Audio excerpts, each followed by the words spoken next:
My name is Dennis Gannon, and it's spelled Dennisgannon. And I live in Anten Mills. So Anten Mills comes from two mill operators. The names Anderson and Tennant. So that was the name how Anten Mills became about. So as an early settlement, they required a school for their children.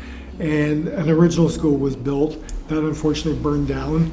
And so this building was built as a school, originally as a frame structure, and in later years it was bricked. It became a school for grades 1 to 8 because obviously they didn't have kindergarten back then, and stayed as an operating school until the early 70s.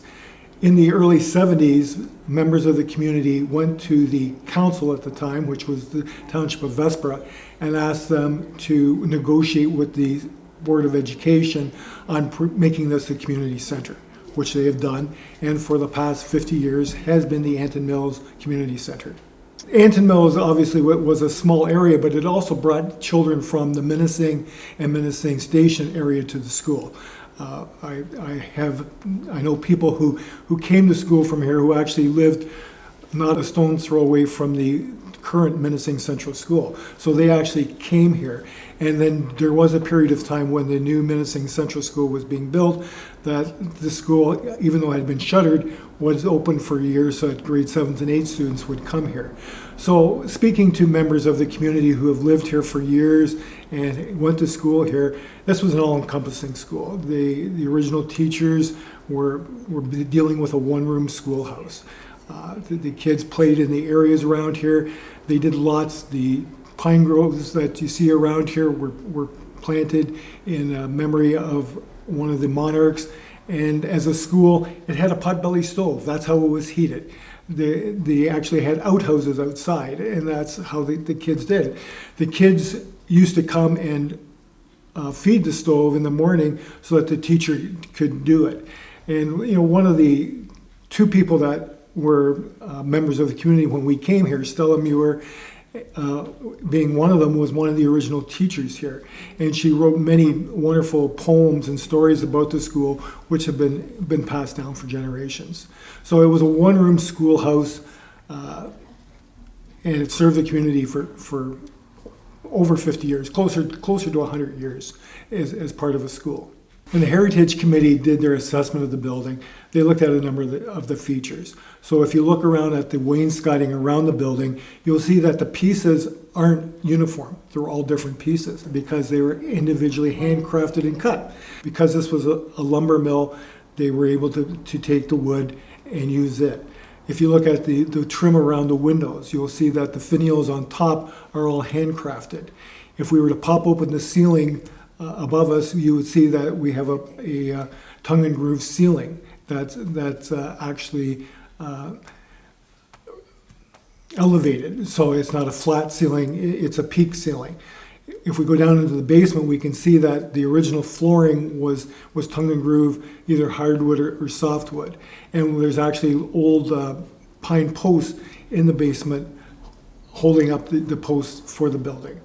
When this wasn't originally a community center, we had washrooms at the back of the building.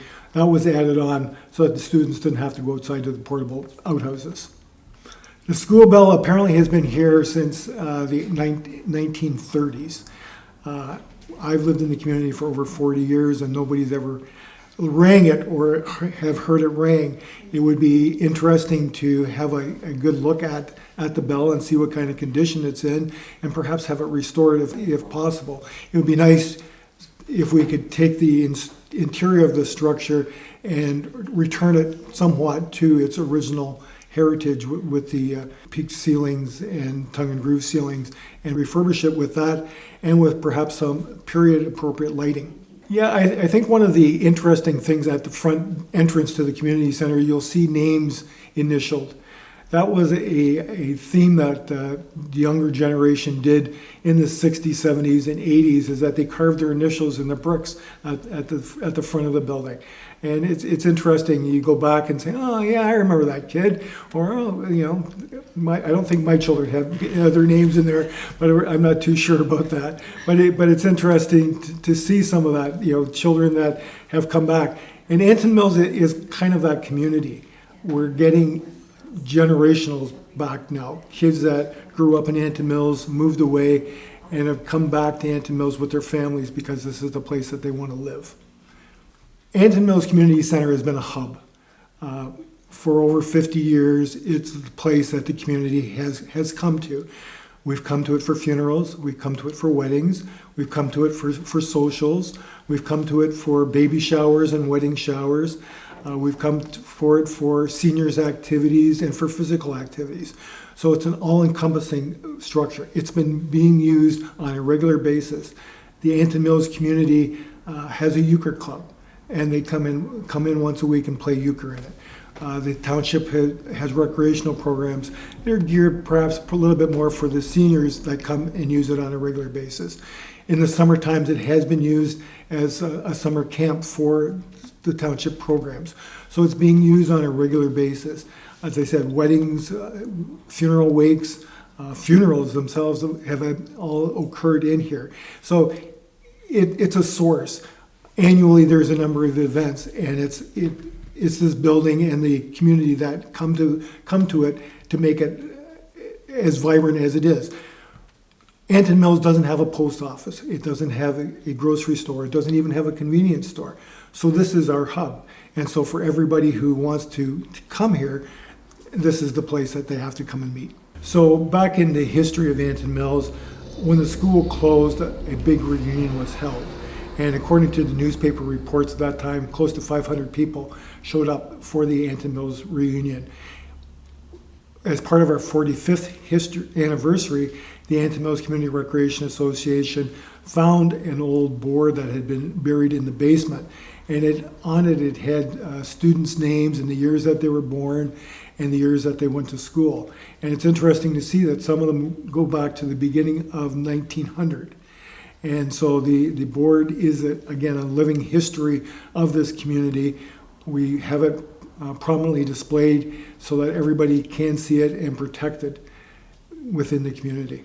So what we did for the history, when we unveiled it, we had one of the oldest living resident of Anten Mills at the time, who was a student at the school, and a new resident or younger generation resident unveil the board itself. So in 2020, the Anten Mills Community Recreation Association met with representatives from the township with a vision. Our vision was that we would create an anniversary garden to celebrate the 50th anniversary of the Anten Mills Community Association. At the same time, we had asked that consideration be given to a pathway to be put around the community center. Anten Mills is growing with an older generation of people like myself who have lived here for a number of years. And it would be a safe place to walk and to bring children to. And so the municipality was able to get a grant for the pathway, which is approximately half a kilometer in length around the building, and we went and built an anniversary garden. So the anniversary garden has been built with all donated perennial plants. So everything that is in the garden has come from people from the community or area, and we look after it. So when we had our 50th anniversary in 2021, the garden was dedicated with a rock that says the Anten Mills Community Association 50th anniversary and the approximate date, which was in October of 2021. So the garden is our living legend carrying on. It's a heritage that people will be able to come and see and continue to use. Our goal and hope is that people will come and take their family portraits and other photographs near the garden and stuff like that.